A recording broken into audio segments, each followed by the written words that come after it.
Welcome to Built to Finish. I'm your host, Stephen Pivnik. Join me each week as we explore the journeys of audacious goal setters. This includes experienced founders, CEOs, and entrepreneurs sharing pivotal moments that propel their success. We'll also be talking with endurance athletes who push the limits of physical and mental ability. This show is brought to you by Acresis, offering tailored, high-impact advisory services to help founders get to their finish line with a strategic acquisition or majority investor recapitalization. Let's get started. Welcome back to another episode of Built to Finish. Today's guest is a coach who is passionate about helping professionals work from their design. He is an expert at helping leaders to help their teams come alive to their wisdom and ignite their gifts. He does so through speaking, workshops, webinars, and coaching. He has helped over 300 people go from the grind to working from their design to grow their income 10x, live lives of joy and purpose, and travel the world with their family, make their lives fun again, write their book, start their new business, and sell their business for 8 figures. He is also the author of Sell Anywhere, Live Your Adventure While Crushing Sales. He currently serves as a professor at the School of Professional Design. Donnie Tuttle, welcome to the show. Love it. Stephen, thank you for that, man. Great intro, great research. I mean, I've got a fantastic team behind this. It takes a village for everything, right? Just, say thank you that I didn't introduce you as Mary Poppins like I wanted to. Oh no, I was counting on that one. I have to make the very first thing I notice is that we both kind of have some similarities in our background. Did you notice that? Oh, absolutely. I can. Yeah. Why don't you go ahead and share them? Because I think that's why you and I hit it off when we met about a month ago. Oh, that's just. I mean, mine is. This is just a map that actually covers a very hideous part of my vision, which is a whiteboard. So I do mad scientist stuff on the whiteboard. On Fridays and Mondays, and sometimes on the weekends, and I cover it up with my beautiful map that shows where I've been and where I want to go, and all of that stuff. Yeah, fantastic. For anybody that's listening that isn't watching this on YouTube, Donnie's got a map behind him with like you just said where you've been and where you want to go, and I've got a similar map with pins of different colors. Oh, you have pins too? I've got pins back there. They're kind of hard to see because they're small, Uh-huh. and it's further behind me than yours is of where I've been and more importantly where I want to go. Yeah, same here. Same here. I think I believe if you don't know where you're going, it's pretty hard to get there, right? So it's good to have these things set out there in front of you as a part of the fuel for what you're trying to get accomplished. Exactly. I mean, this podcast is all about audacious goal setting. So let's jump right in. So Sell Anywhere. So there's a whole bunch of people that one comes across that are always selling, right? They're either selling themselves, they're selling their experience, they're selling their company, they're selling their book, they're selling their services, etc. They're always like kind of in sell mode. And your book kind of gives permission to do just that, always be selling, right? Well, maybe. Yeah, we can dig into that. I I guess the way I see it, Stephen, is first off, I think sales, when practiced, I think it can be the noblest profession in the world. The ability for you to influence someone for their own good, like we need that. The world needs that. The ability to connect with others in a way that is influential, we need that. And it doesn't matter if you're selling or you're trying to convince your kid to do homework, or you're trying to lead a team, into something that's going to impact the company. It is a sales job. For me, I think the book really almost is more of a reconciliation of how I had to relearn it. We became intentionally homeless for 2.5 years, going from one Airbnb to another every 2 months. And I left behind all of the advantages I had in the town we'd been in for 20 something years, and went into all of these new places with no relationships. And I had to relearn sales. And I got to, I think, I don't want to say do it on my terms, but I would say connect with it in a way that I don't want to say so that I was reconciled with sales. I love people.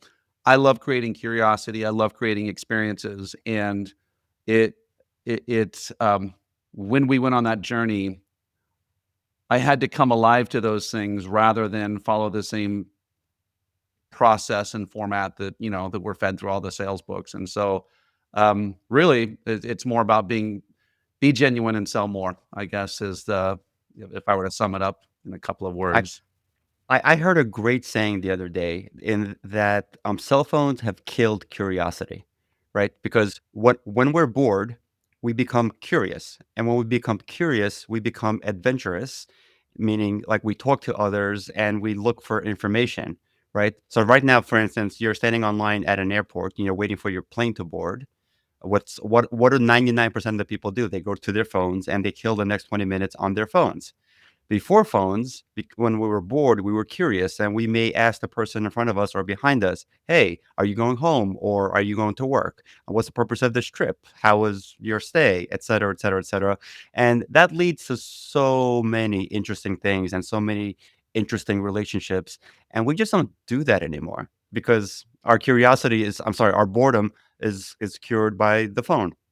I think it's funny that you even mentioned this. I think about this one a lot, especially like, Neuralink is just around the corner where we're not going to be looking even at a phone. We're going to be like thinking about it and something is going to be there. And the truth is that I think that it like ever since becoming, I guess you could say a productivity coach, full time, like 8 years ago, that's been like my number one thing is like, how do I help people to continuously take the right behaviors? We're talking about behavior change, and you read all the science, and you do all the things, and sometimes what you read and what how it gets applied, they're two different things. But how do we change?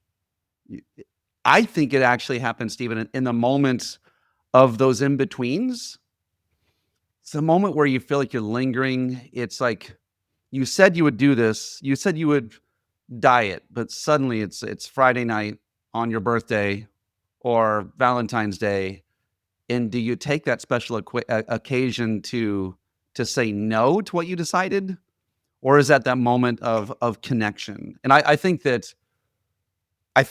curiosity, the way we connect with others and what we create, actually defines purpose. A lot of our purpose, a lot of our signature work comes from those. And yes, the pacifier called a smartphone, I think, has negated a big part of human purpose, and it doesn't take it away. It just covers it up to where we don't know how to. It's like we don't know how to. You don't know how to be alone anymore. You don't know how to the pain of boredom. Uh, what do you do in those moments? Well, those are the moments where if you can spark curiosity, there's so much that's your next best idea could be there. You don't need someone else always to be processing your thoughts. So yeah, I would agree with you. That's it's actually core, I think, to like a lot of stuff we're all going through. Yeah, yeah. I love your term pacifier. Then this I can't wait for the next time one of my friends, goes to his cell phone for no reason whatsoever. I'll do it tonight. We're seeing a whole bunch of friends tonight. I'm gonna say, what's with the pacifier? Am I boring you? Like, do you really need that pacifier right now? Oh my gosh. Yeah, right. It's hilarious. And there man, it's not always the phone. It could be Netflix. And I have nothing against enjoyment, but maybe it's that extra episode. It's maybe it's some for some of us it's the one extra thing at work. It's like we all have the thing that we go to, and for some people it ends up being dangerous things that are detrimental, anything from pornography to gambling to like anything to just waste someone away. And it's interesting you're mentioning this. I literally sent this quote to someone. It was from Viktor Frankl, the man's search for meaning guy. And he says, hold on, I'm going to pull it so I have the exact thing. But um, when a person can't find a deep sense of meaning, they distract themselves with pleasure. This guy wrote this like, I don't know, 60 years ago. So profound. And it's today. It's today. Yeah. Yeah. So going back to sales and you having to relearn how to sell from all your different locations, which I have a whole bunch of questions about because I find that fascinating. How did you deal with rejection? And like what advice would you give for people in traditional sales roles that, rejection's, part of the job, but some deal with it better than others. How did you personally deal with it? Poorly. For years, just poorly. You do there is an element of you do something enough and you build up calluses, but there's some pain, that it just never goes away.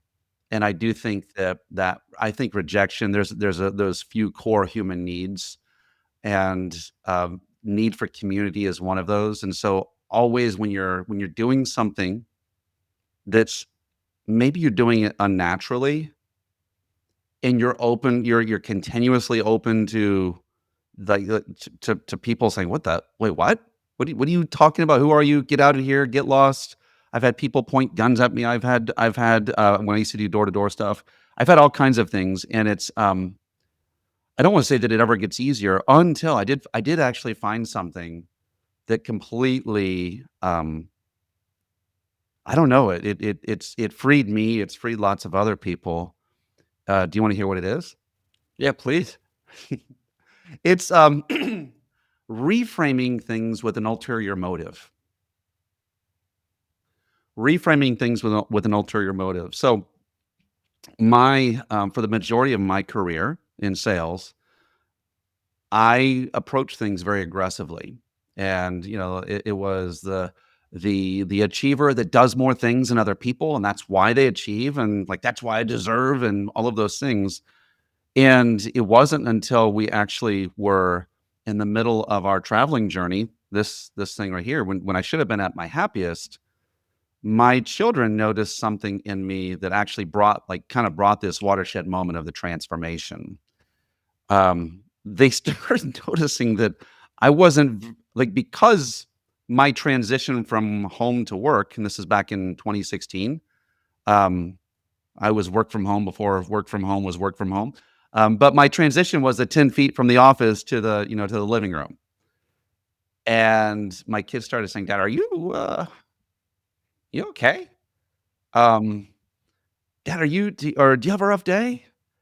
Dad, do you even like what you're doing?" And it seemed odd, and I laugh at it later. I call that like my like Ebenezer Scrooge moment, right? Where you get the ghost that asks you the questions. But I realized that I didn't like who I was being. I didn't like how I was doing it, and I needed a reframe, or else I was even though I was a sales coach at that time. I loved what we were doing, but it was just I hated every time I had to sell. It was just like it's like I had to put on this armor, talk myself up for a while and hype myself up and go do something. And it's like, why am I holding my breath and like I'm eating like the worst food every day? Like, what is this all there is? This And can this this can be all. yeah, and I hadn't been doing I wasn't my I was used to being a top producer. I wasn't being like things weren't really going so well anyway. So I'm like, you know what? Screw it. I'm just gonna be myself. Let's just like I don't like being this warrior guy. I'm just gonna go be I made up a persona called the joyful farmer. And the joyful farmer who I was it's funny, I was with a group the other day. I literally kept these around. This is a name tag, and I wrote on there, "Hello, my name is Joyful Farmer." And I would put it on, and I literally just embodied this. This was the best version of myself. Happy, fun, generous, go lucky. And I just decided I'm not going to care about the results. I know all the tricks and the trades and the closing tech. I know all of this stuff. I teach it, and I'm not going to make that the main thing. I'm just going to have fun. I'm just gonna be a joyful farmer. I'm going to be just this joyful farmer. And that became my ulterior motive. And so I said, like, can I have fun with someone today? Can I make someone's day better? There were a few of those things that were my ulterior motives. And because I had those and I started framing my success from it, I knew that if I did things enough, things tend to work out in my favor. And certainly what happened was I started liking what I did more. And so I started doing it more. And of course, the results absolutely followed. And then so I've been helping people like kind of come up with their ulterior motives along the way too, so that you're not like, yes, the sting of them not liking you is there, but it's funny. Like I'll walk into places, and I told you because we're on our little speaking pathway. I told you I'm walking into places and passing out these glow sticks, and some people look at me like an alien, and other people look at me like they're in love with me. Where have you been all my life? They're just eating it up. And that's the magic of like, it's actually finding out that rejection opens you up for connection, because when some people say hell no, other people are saying hell yes. And that's what I want anyway. Like, wow, all this fear just caused me to move slower. And now that I'm immune to it, I just, you know, it simplifies things. So ulterior motives. And once you have a positive result, doing it once, then obviously it trains a muscle to do it again and over again, and it becomes natural. Yeah. I've become like Piff Nick's dog. So yeah. Fixed talk. It's Yeah. that's funny.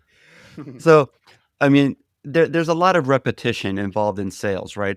Cold calls, dialing for dollars. There's a ton of stuff that you need to do to be successful in sales. And that's just one of a gazillion things you need to do to be successful in sales. When in your coaching, what do you find individuals or groups most resistant to doing that you're advising them heavily on being really, really required for success? Yeah, that's a great question. So I typically work with leaders who are working with the people who are selling in these days. And so it's interesting. The main thing that I find is what people are resistant to is that it doesn't have to be hard. So that whole same warrior mentality that I was telling you about before, it's almost become something to where we feel good about ourselves because I'm doing this hard thing. Entrepreneurs and salespeople are very much alike in this, where they take pride in like wrestling someone into a situation, or winning, or like they take pride in conflict and some of these other things. And so whenever confronted with the idea that it doesn't have to be hard, a lot of people actually naturally reject that. They're like, no, it needs to be lots of dialing for dollars and lots of calls and lots of whatever. Um, I was working with someone recently, and they're like, "Wait, I can get 9 out of 10 people to actually answer me instead of me calling 10,000 people." Or I'm like, "Yeah, why do we choose an endeavor? Now you're going to be climbing mountains, which I have. I really do you choose like the most treacherous, difficult way to get up the mountain, or what? Like, how do you choose that? Fortunately, I don't get to choose. I go with very reputable, experienced guiding companies, and there's a tried and true way to get up most mountains. And I follow the guide, and the guide follows a trail that's been used many, many times. Now, I get again, depending on the mountain and depending on the weather, things happen and decisions need to be made, like crevasses form or storms come in, and you need to alter your route. But that aside, I just follow the guide. I love it. So you follow the guide. The end result that you want. What are you trying to get when you're going into these things? Yeah, so everyone is different. So the one obviously that's top of mind for me is Everest, which is coming up. And I'm trying to convince myself that the prize is the journey here, right? From the day I said I'm going to the day I leave the mountain, I'm going to be very, very happy that I went onto this journey. Now, the reason I say I'm trying to convince myself because I want to summit. I want to stand. The reason I'm going to Everest is to stand on top of the world. I really, really want to summit, but I know it's out of my control, right? I mean, weather can stop us. Other teams on the mountain with a potential emergency can stop us. An emergency with our own team can stop us. Hopefully, that emergency isn't me. So I just pray that if we're stopped, I'll be able to completely accept it, which I will, as long as it's not my fault. What's really going to drive me crazy is if I'm not in good enough shape, or I haven't trained enough, or I'm missing some sort of technical skill. Which again, I'm doing everything humanly possible to get all the skills that I need, to be in the best shape of my life, to be as prepared as I possibly can, so that if we don't summit, it's not my fault. Now, will I still be disappointed? Sure. But, I think actually, I know I'm going to be successful in just appreciating the entire journey, which is, like, going on almost a year now from the time I signed up to actually, getting to the mountain. I'll say, "You know what? That was an incredible experience." It's interesting. Now you've summited other mountains recently on these top peaks, right? Yeah. The highest I've been to is on Aconcagua, which is one of the 7 summits, the tallest summits on each continent. So Aconcagua is in Argentina, outside of Mendoza, and that's 23,000 feet and change. Everest, What was the best part of that for you? the summit. The summit. It's I mean, interesting. just because there was a summit. I mean, I've been on other trips, like to Alaska, where I've had a great time on those expeditions, 3.5-week expeditions where there was no summit, but I still had an incredible time. I would contend, just and this is just in my brief conversation with you and our chats together, actually would contend with you that a part of your joy comes from the preparation. So I'm hearing you like I'm hearing you take pride in what you're building up there. And I guess like whenever I look at all of these things, like if like my role in people's lives is to say, hey, let's find your joyful work. Because where there's joy, there is an abundance of strength. Where there's scaredness and scarcity and like where these other things of like I might miss it or whatever, like you said, some things beyond my control. And I feel like a lot of us actually put our one of the most powerful things we have, emotions, into the fate of how things work out. And I hear you saying, yes, I'm not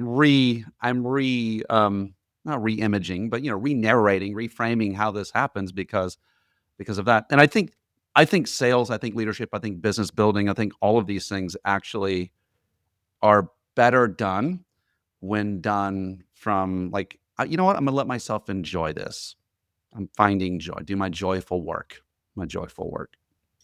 Yeah, 100%. And I'm kind of speaking about sales. I'm selling myself. Like, get your mind off the summit.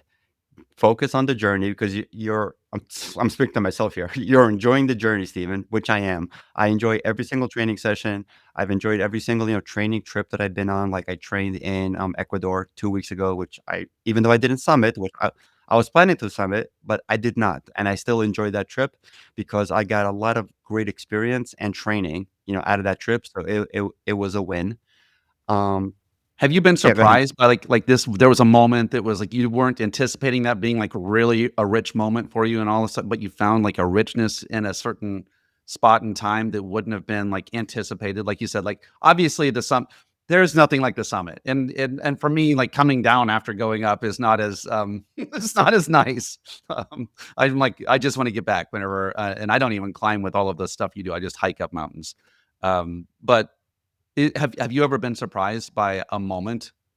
Yeah, I mean, there are so many. I think one that comes to mind is we were in Alaska. So the summit of Denali slash Mount McKinley, depending on which president we have, is is, twen- is 21,000 feet above sea level. We were moving from 14 camp to 19 camp, so it was a long day. And halfway through, after the first super technical section of the day, I was really underperforming. I took the mountain for granted. I was undertrained. I wasn't prepared.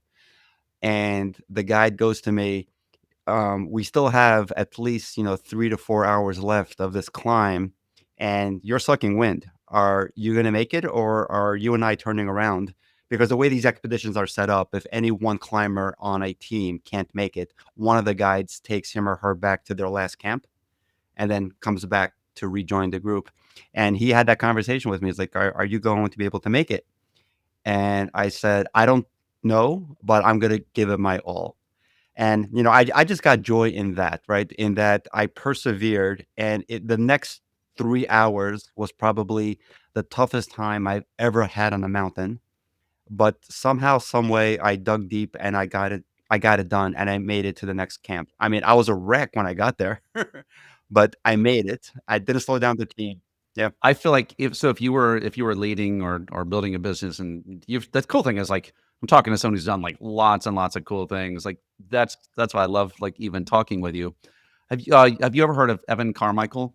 I have not. Fun guy on he's huge YouTube following. He has something that I took from him, so I'll give him credit this time, but he calls them play bigger triggers. And so when you have those little moments, this is one of mine. It's like, well, like I love myself in that moment. And this is whenever, it was a climb with my daughter who didn't think she could make it. And I'm like, we're gonna get to the top, and we're gonna get there, and we're gonna be there right when the sun sets, and that's gonna be our sunset. And it's like we had this moment, and I remember that, and that was our sunset, and the rest of our family's up there waiting for us and cheering us on. And we get there, and I love who I was in that moment.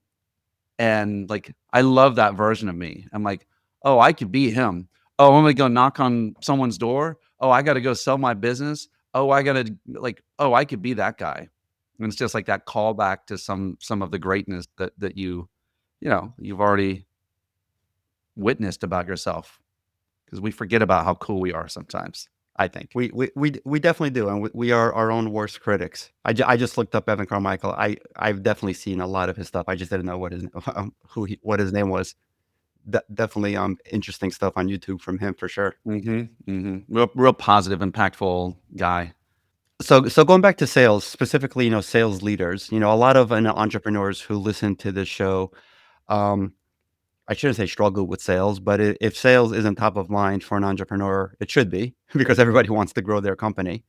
What are some of the lessons that you can share, from the best sales leaders that you've come across? What are the ones that truly get it and are more productive, more successful than others?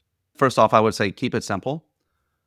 Keep it simple, superstar, as I think Jim Cathcart says. But keep it simple.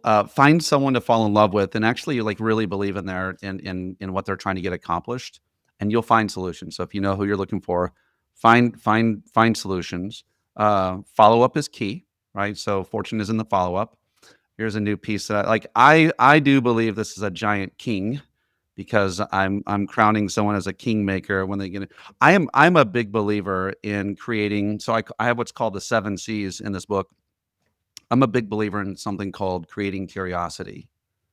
And anyone that I've ever worked with, whether they're using this to recruit or to sell, has they felt emboldened and empowered. Now, this is you have to have a more of a fun loving personality, because people won't know who you are. Like, wait, what? Who is this random person doing whatever?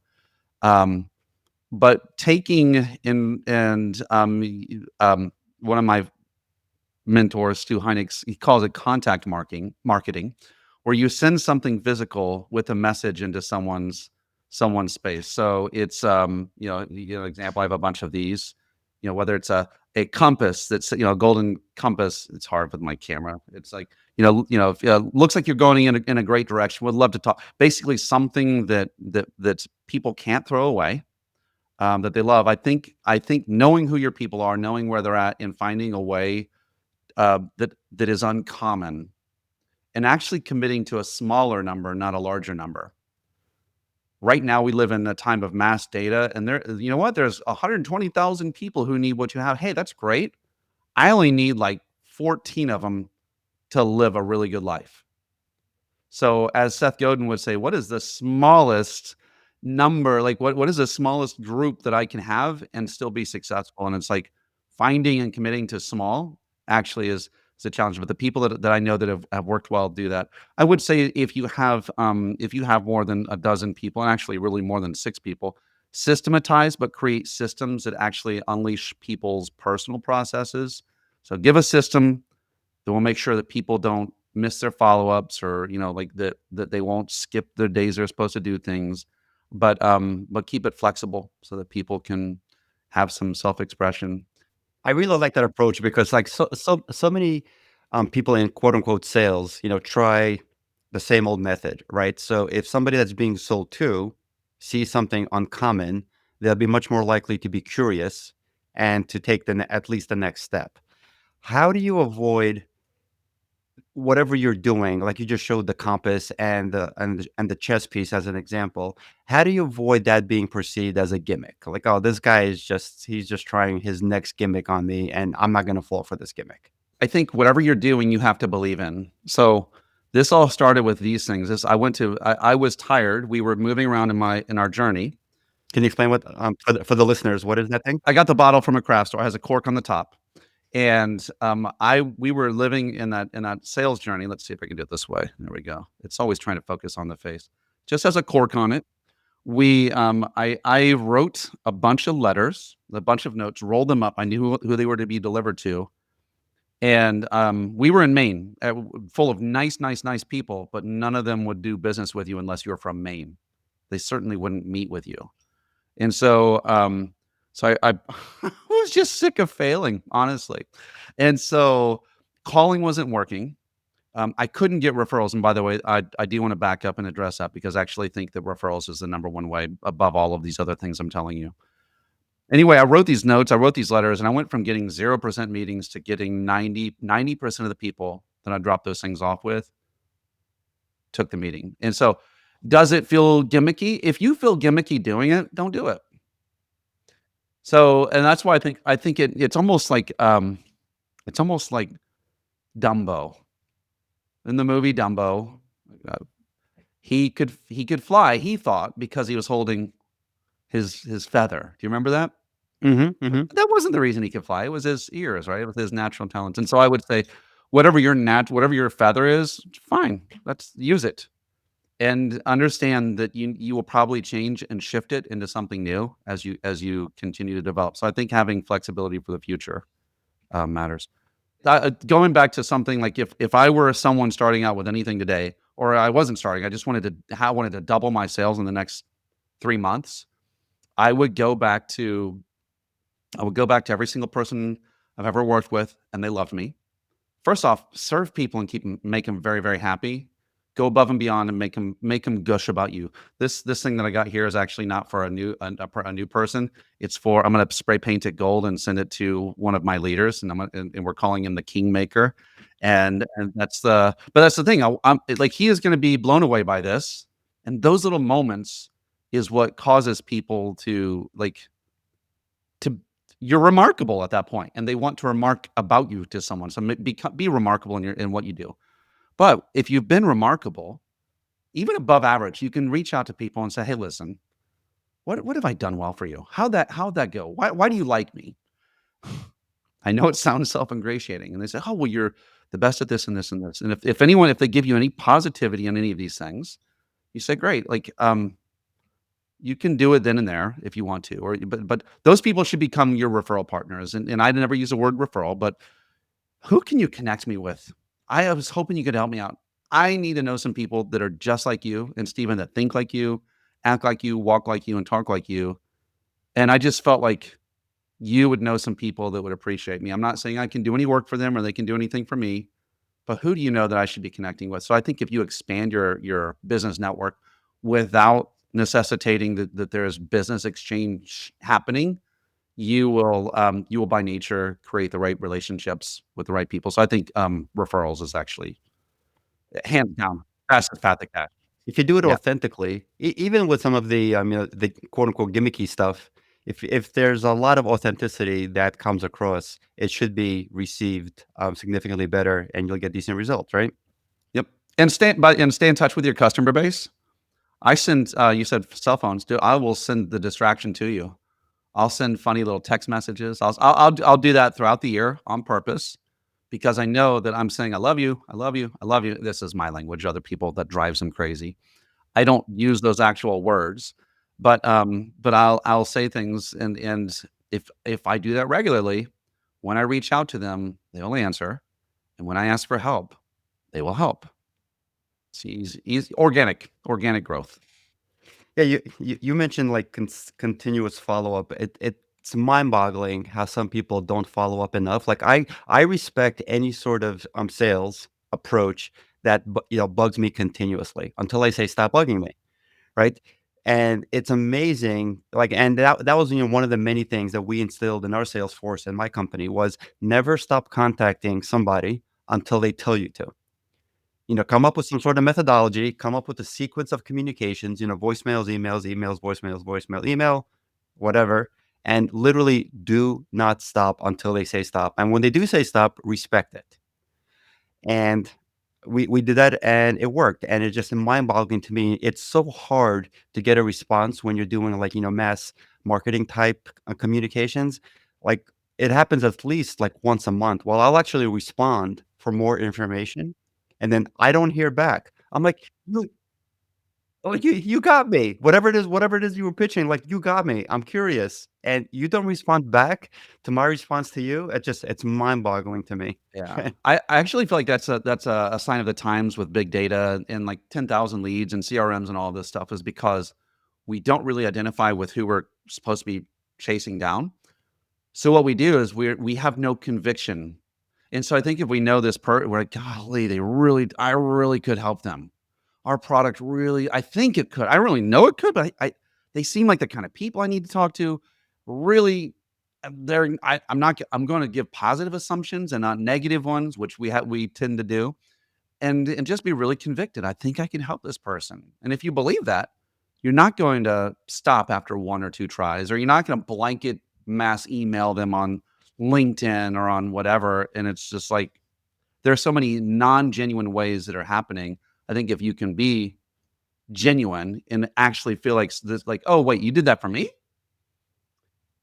I think that's the key is at least with the ones that I've been able to impact. There's lots of ways to do it. I have a buddy that runs a mass emailing company, and he tried to help me. I'm like, I tried it, and it just didn't feel like me. It just wasn't, wasn't my. But it works. I think whatever we do consistently works. Most of us we get so scared or we get into the weird feeling that we back off and try something else and then something else and something else. And then that's what wrecks people. No, consistency is key, and repetitions will result in returns. You mentioned technology. In your coaching, what role does technology play for specifically AI? And right, AI is the hottest topic in the world. Do you coach on any specific use of AI in the lessons that you teach? So yeah, I have all my people have ChatGPT. Like it's a part of what we have. I do believe that first off, before a session, before you get on with someone, if you know their personality type, and you know their struggles or what they're going through, I believe AI should be used as a tool to give you direction so that your genius can operate. For example, let's just say you put in, "Hey, I'm dealing with this person. He's having a hard time getting motivated and finding something new to go after. He scores high S on the disc test." You input that into ChatGPT and ask for ChatGPT to give you coaching suggestions. So I like to coach people, and but you ask for that, and what will happen is you will get, and you can use probably any of the other ones, or that all of that works well. So, do you specifically ask your clients to take a Myers-Briggs or a DISC before you engage? Yes, I do.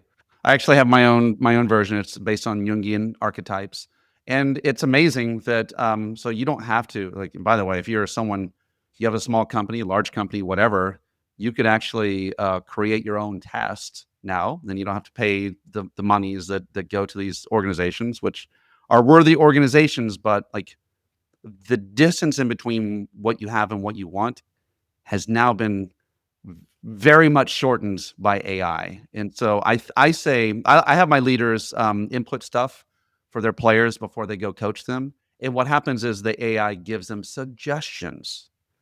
Okay, so like here's some areas you might want to look for. Here's some questions you might want to ask. You don't have to do it, but it just gives you a little bit of very specified prep. I have some people I work with. They're really trying to dial in their meetings. Then I give a very specific format for meetings, but stories is one of the areas that actually helps meetings to come to life. So I ask, and I actually use this personally in my sessions too. Hey, I'm doing a session on consistency. Can you give me 10 examples of where consistency helped put a business over the top or a person over the top? And then 10 examples where it didn't. And then I want to tell this as a story to encourage people to do this. And we talk, and then AI spits it back, and then you hone in on the one or two that you want. And it's been enriching for myself and for others to like start to, be better storytellers. So those are a couple of ways. I love it. I don't, yeah, we're not, I'm not, there are other ways that we're testing and playing with it. And I'm as much a student of what others are doing as much as anything else. So I'm not, um, I'd love to hear what have you seen that's been innovative in that world? Wow, I haven't been coached in a while. The best coaching that I received was coaching that, came the person coaching me was talking to me, like, from my perspective because he's been in my shoes, right? And this is a little bit of a commercial for, what I do now.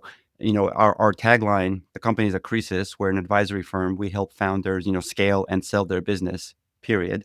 If a founder isn't interested in selling their business in a 2 to 4 year time frame, we can't help. But the best advice I got wasn't from a lawyer, from an accountant, from an investment banker, or from some other sort of professional. The best advice I received was advice that came from the lens of a founder, the founder that's experienced advice coming from a lawyer, an accountant, an investment banker, et cetera, et cetera. So I find that it's really beneficial to the student if they are counseled by somebody who's literally been in their shoes, who's dealt with a ineffective executive management team, who's had some rogue shareholders that aren't behaving properly, who's dealing with more turnover than the industry standard for their business, things like that. So I find that advice from that perspective is most beneficial. Yeah, no, I definitely have agreement with you on that. Although it's interesting because a lot of the things that have been effective. This is just like in my own experience over the years.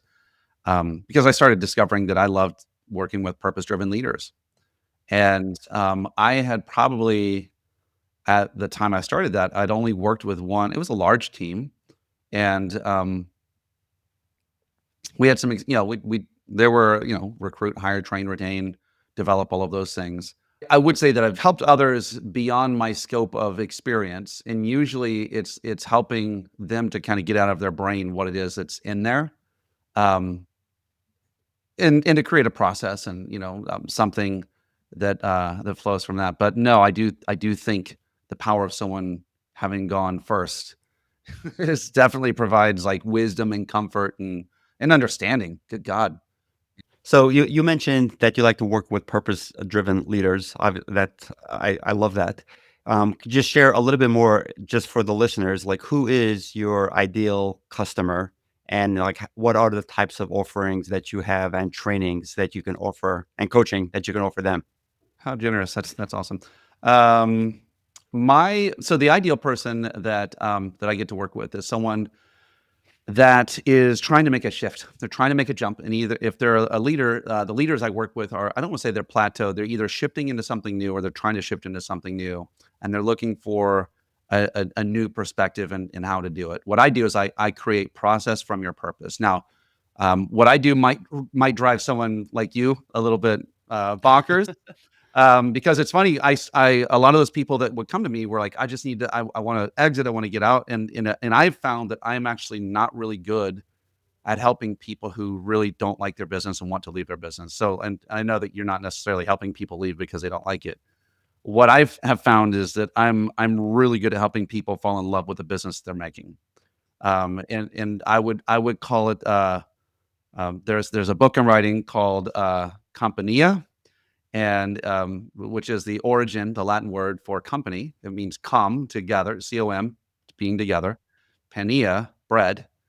The original word for company was to come together and break bread with those that you love and like, and to trade, right, to do business. The people that I work with are the ones that want to create a culture and a company that they love showing up to. So they're not like, dreading the walk in. Um, but so what I do is I do one-on-one coaching. I'm not a fit for everyone. I'm definitely an odd flavor in the ice cream shop for that one. But for their players, I work with executives. I also work with their coaches. I like to help coaches to coach. And so if you believe that coaching is a part of what you want to unleash in your culture, I can, give best practices and coach your coaches to coach better. And then finally, this year I've opened up something called School of Professional Design that helps the players. So it helps people to optimize how they work and to, yes, we're all given the handbook and the process of how to do X, Y, or Z, which is great. But we're missing out on probably 20% of someone, and that's like the most valuable 20%. It's their gifts and talents used in a way where they feel like they're contributing purposefully to the company's purpose and to their own.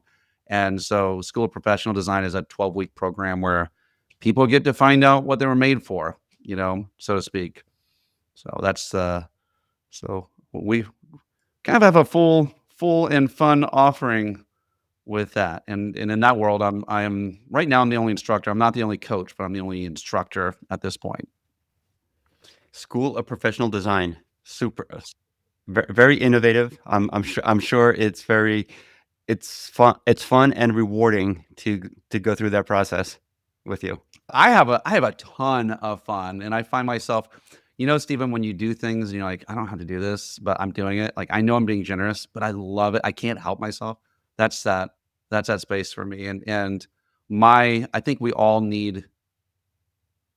I think we all need ingredients sometimes to cook what we're supposed to cook.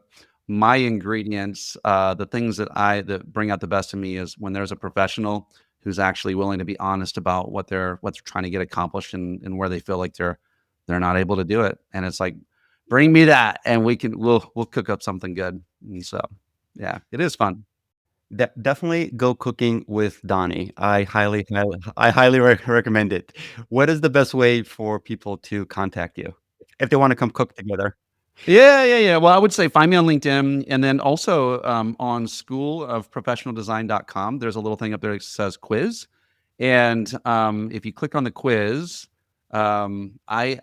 basically it will tell you which of the archetypes you are. It takes like 7 minutes. Find out what your working genius archetype is, and then from there, I actually me or one of my staff, we actually meet with someone generously for 20 minutes just to say, hey, this is who you are according to this assessment, and this is how you probably should prospect or time manage, or like, this is how you should grow versus these other. There's multiple methods of time management and of prospecting of business. There's like, so here's the menu for people who are like you, and so we do that. And yeah, so anyone who goes to School of Professional Design and hits the quiz button up on top, that's what you'll get, at least for the next 6 months. So All right. Well, we'll make sure to put that information in the show notes. Donnie, thank you so much for being on the show. You've shared some great stories, some great advice, and I really enjoyed the conversation. Thank you so much for joining me today. thank you, Stephen, and can't wait to see some summit pics from you. A lot of picks coming your way for sure, and I pray that some of them include the summit. So thank you, everybody, for listening and watching this episode of Built to Finish. I hope you enjoyed this episode as much as I did. If you did, please like and subscribe. That helps the show a lot. And if you found this information useful for anybody in your network, please do share this episode with them. Thank you so much for tuning in today. Until next time. That's a wrap for this episode of Built to Finish. Thank you for tuning in. For show notes and more details, head over to podcast.stephenpivnik.com. Special thank you to our sponsor, Acresis, offering tailored, high-impact advisory services that help founders get to their finish line with a strategic acquisition or majority investor recapitalization. Catch you next week.